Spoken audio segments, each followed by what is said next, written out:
Anyone who pays attention to real estate knows that feeling, right? Prices are soaring, homes are selling in a day, and you can't help but ask yourself, is this a bubble? Is a massive crash just around the corner? Well, that feeling of constant boom and bust, it's not just in your head. It's actually a predictable cycle. Today, we're going to break that cycle down, look at the past to make sense of the present, and maybe even get a little glimpse of what's coming next.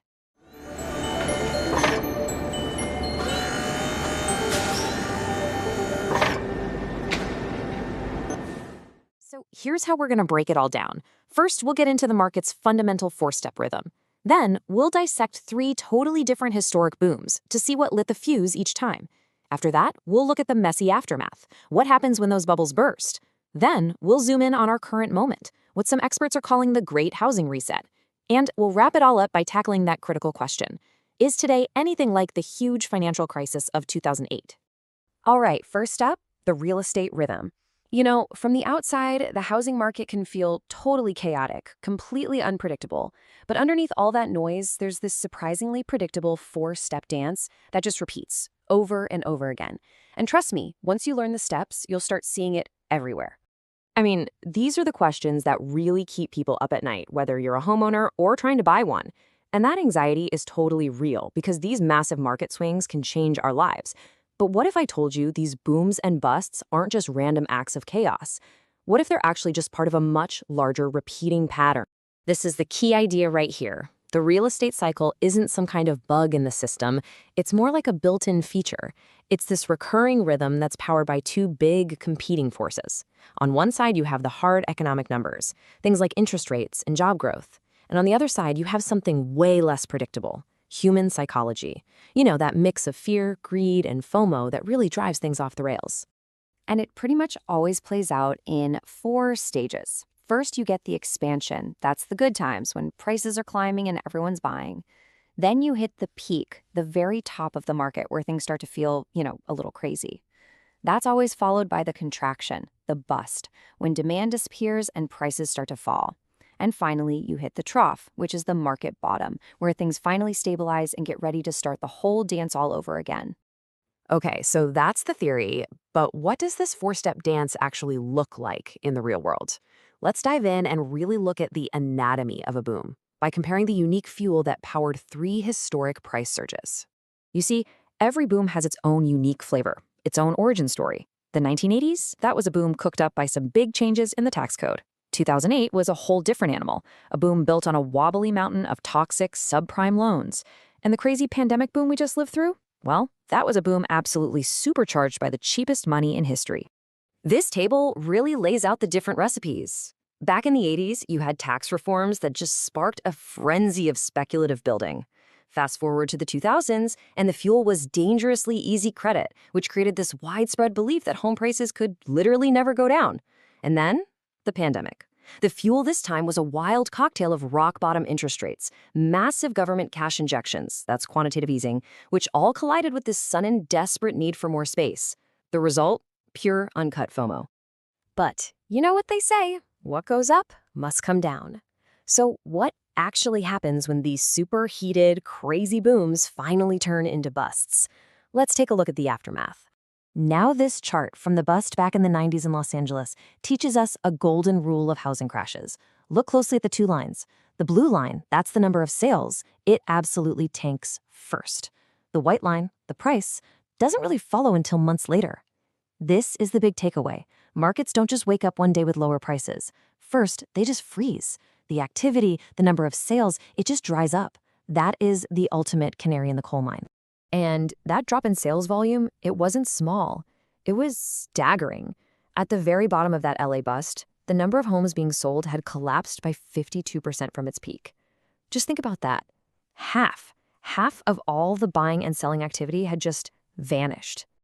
The 2008 crash took that same dynamic and blew it up to a national scale.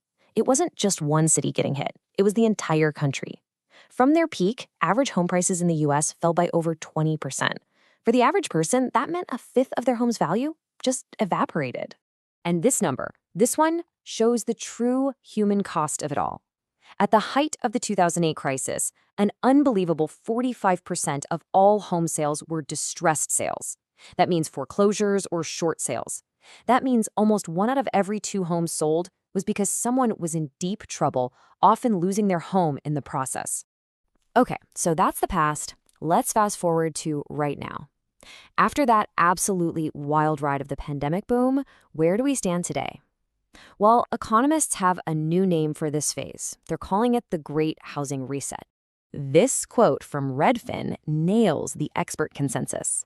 They're saying, look, don't expect a big, dramatic crash like '08. This isn't a sharp, painful pop.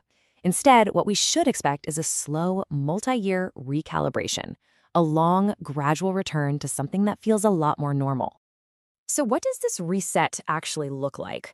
Well, it's got 4 main ingredients. First, price growth has slowed way down, which is finally giving our incomes a chance to catch up. That means affordability is slowly, and I mean slowly, getting better. Third, that lock-in effect, that feeling where you can't possibly sell because your 3% mortgage is just too good to give up. Well, that's starting to fade. And finally, we're actually seeing more homes for sale, which gives buyers a little more choice. So this all leads us to the big multi-trillion-dollar question that everybody is asking. Is this time really different? Let's put today's market head-to-head with the last great crash and find out. Let's just ask it straight up. Are we just kidding ourselves here? Is this whole Great Reset thing just a slow-motion version of the 2008 meltdown destined to end up in the exact same painful place? Well, when you actually lay it all out side by side, the picture gets a lot clearer. These 2 markets are just fundamentally different. Back in 2008, lending standards were a complete joke. Today, they're incredibly strict. Inventory back then was through the roof. Today, it's still historically low. The '08 crash was driven by people building way too many houses on pure speculation. The recent boom was driven by a genuine shortage of houses. And maybe most importantly, pandemic policies created a safety net that just didn't exist in 2008. And if you need one chart to really see the difference, this is it. Look at this. At the peak of the last crisis, more than 11%, that's more than 1 in 10, mortgages were in serious trouble. Today, that number is under 2%. That is a night and day difference. It means homeowners today are in a much, much healthier financial spot, and the risk of a massive wave of foreclosures just isn't there in the same way. So, what's the bottom line here? It's this. The underlying pattern, that 4-step cycle we talked about, it definitely repeats. History really does rhyme. But the specific ingredients that cook up each boom and bust are always, always unique. At the end of the day, the story of our current market isn't about bad loans and financial craziness like it was in 2008. It's about something much more basic. There just aren't enough houses to go around. And that's a problem that's been building for decades, mixed with the totally unprecedented economic policies of the pandemic. And that really leaves us with a fascinating question to chew on. If tax policy was the secret ingredient in the '80s, and toxic credit defined the 2000s, and a global pandemic shaped the 2020s, what's the next big, unique ingredient, whether it comes from technology or demographics or global politics, that's waiting just over the horizon to kick off the next great housing cycle?